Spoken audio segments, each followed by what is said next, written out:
Sve što vas interesuje na jednom mestu. Vaša dnevna doza. Prijavite se. Nad Srbijom se nadvija opasnost, najozbiljnija od 24. februara kada je započeta ruska agresija na Ukrajinu. Ubrzo nam se približava dan D, što znači dan kada će Evropska unija uvesti sankcije na uvoz ruske nafte, što bi nas dovelo u poziciju da moramo da se izjasnimo na ovaj ili onaj način.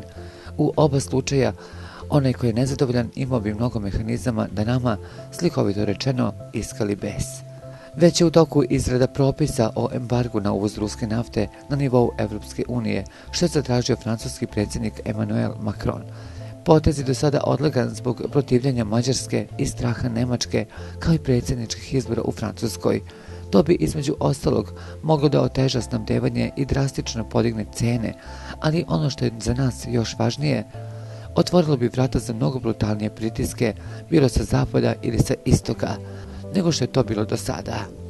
Dani u kojima će se to dogoditi, kako kažu upućeni, usledit će čim prođu francuski izbori 24. aprila.